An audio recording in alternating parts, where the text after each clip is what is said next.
सिर्फ TNN TV पर। Hello viewers, welcome to TNN News. This is Zara Siddiqui. Let's have a look at the headlines.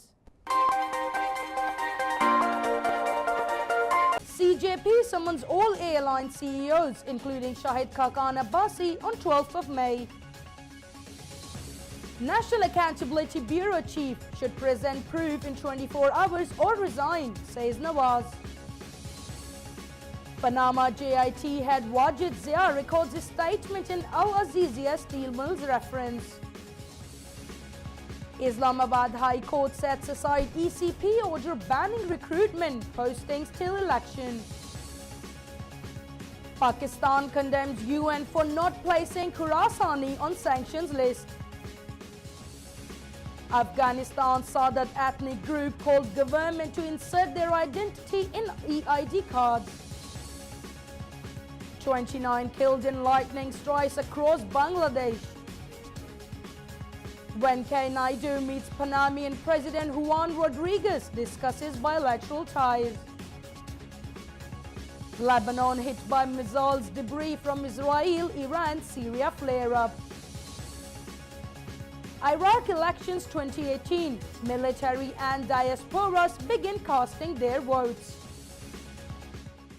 Now the news in details. Chief Justice of Pakistan, Justice Saqib Nisar, has summoned the chief executive officers of all airlines of the country to the Apex Courts Registry in Karachi. The Chief Justice gave the directions while heading a three-member bench hearing the Sir Motor case related to fake degrees of airline employees. When a Civil Aviation Authority director informed the court that Prime Minister Shahid Khaqan Abbasi also owns Air Blue, the Chief Justice remarked that they can call him in his private capacity and not as the Prime Minister. The court observed that the complete data from all airlines has still not been submitted to the court, adding that the CEOs should explain this at the next hearing. Responding to the court's query, the CAA official said that only the state-run Pakistan International Airlines and Shaheen Airlines have provided the required data. When asked by the Chief Justice about the total number of airlines in the country, the official said there are 4 airlines in the country at present. The CAA director added that the court had ordered to verify the data of 1,972 employees of PIA.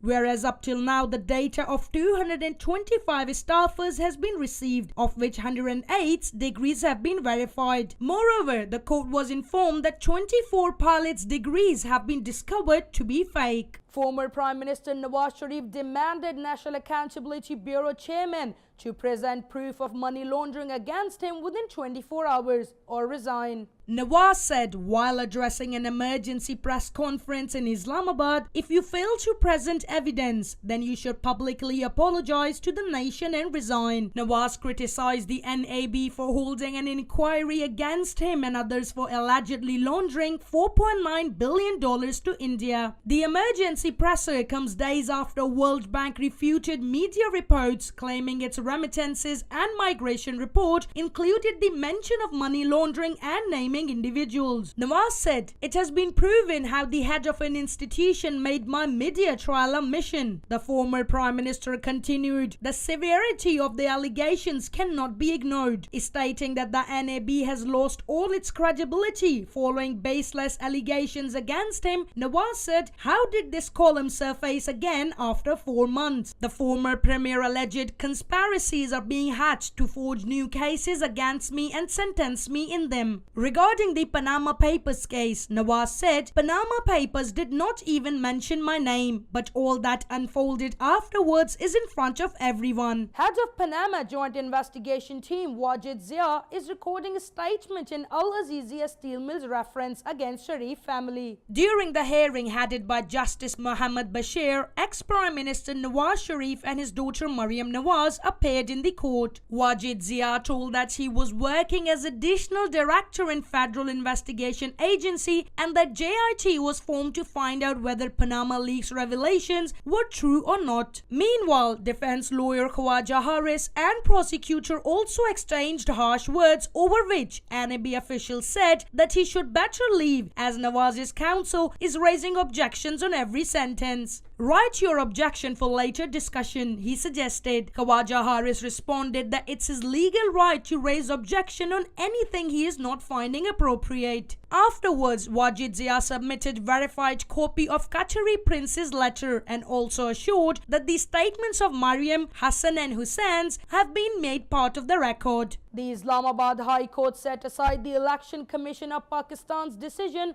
banning recruitments in government posts till the general elections. On 11th of April, the ECP had ordered a hiring freeze in appointments by federal, provincial and local governments to ensure transparency in the upcoming general elections, as well as halting implementation of all development schemes taken up after 1st of April. The federal and provincial governments had challenged the ECP order in the IHC. After taking a suo motu notice of the issue, Chief Justice of Pakistan, Justice Saqib Nisar, had given the IHC a week to decide whether the order is legal. Hearing the case, Chief Justice Nisar had observed that as per Article 21H of the Constitution, it is the ECP's responsibility to hold transparent elections. The ECP secretary had informed the Apex Court that they halted recruitments of government jobs to prevent pre-poll rigging and clarified that the federal and provincial public service commissions have been exempted from the order. The court had then ordered that the Punjab government's writ petition against the ECP order should be transferred to the Islamabad High Court, where a two-member bench will decide it in a week. Pakistan has expressed disappointment over the failure of United Nations Security Council Sanctions Committee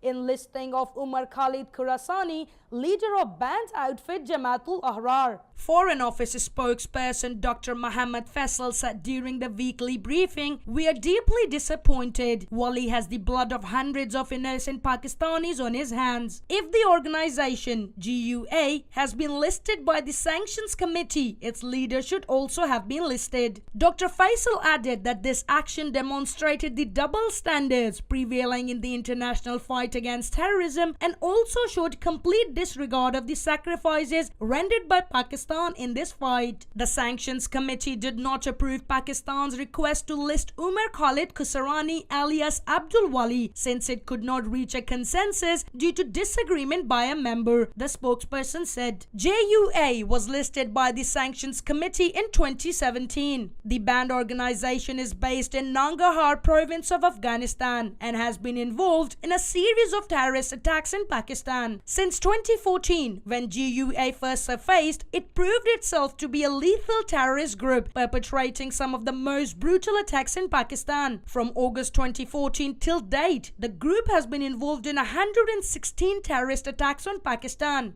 Afghanistan's Sadat ethnic group issued a statement calling on the government to insert Sadat ethnicity in new electronic identity cards. Sadat ethnic group during a press conference called on the government to insert the identity of Sadat ethnicity in EID cards and to recognize this ethnicity with their own identity along with other ethnic groups in the country. Sadat ethnic group said in a statement, "Recently, the Electronic ID card distribution department has stated several times that only the name of 14 respected ethnic groups are recorded in distributing e-Tazkira. Therefore, by relying on these clear facts, we declare our stance and demands in the following resolution." The group mentioned 3 clear articles. The articles read, "To mention the Islam religion, which is the only factor that unites all individuals and stratum of the society and brings out and unites the public in sensitive historical times, which is an adopted principle. We do not have any problem with the word Afghan, which reflects the national identity, legal and political ties of each inhabitant of the territory with the government of Afghanistan and the world. To mention the name of Sadat in e-Tazkira and its database, according to the 4th article of the Constitution, as the 5th largest ethnic group of the country, which is the main demands of millions of Sadat population throughout the country, and mentioning it in new national e-Tazkira will not hurt any other ethnic groups." Sadat ethnic group warned if their demands are not accepted, they will continue their civil protests at national and world levels. Dozens of Bangladeshis were killed in lightning strikes as pre-monsoon thunderstorms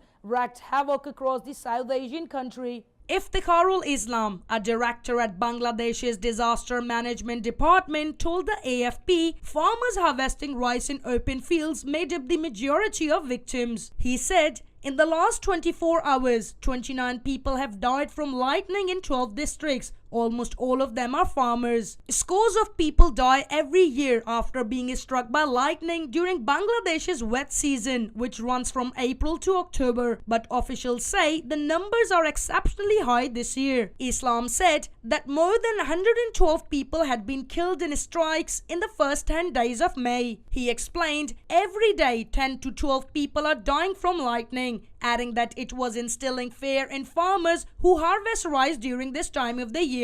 Farmers are known to chop down trees to free up space to grow more rice. Disaster management officials are trying to reduce the high death toll by planting 5 million palm trees to provide better shelter. Islam said, "We have already planted 3.8 million palm trees, but the trees take years to grow tall." Vice President M. Naidu has underlined Panama's strategic significance to India as he met Panamanian President Juan Carlos Varela Rodriguez and discussed bilateral cooperation in agriculture, trade, health, culture and education. During their talks, he also sought Panama's support for India's candidature to the Human Rights Council for the term 2019 to 2021 and also called for greater exchange of high-level visits between the two nations to deepen bilateral relations in various areas of mutual interest. Panamanian Vice President Isabel de Saint Malo de Alvarado also accompanied them during their talks. These two leaders witnessed the signing of an MOU between India and Panama on exemption of visas for holders of diplomatic and official passports. They also witnessed signing of MOU in the field of agriculture. Naidu also visited the Panama Canal. Breaking protocol, President Rodriguez accompanied him to the famous canal. This was an unscheduled engagement of the Panamanian president that surprised the diplomats of both the countries, a statement said.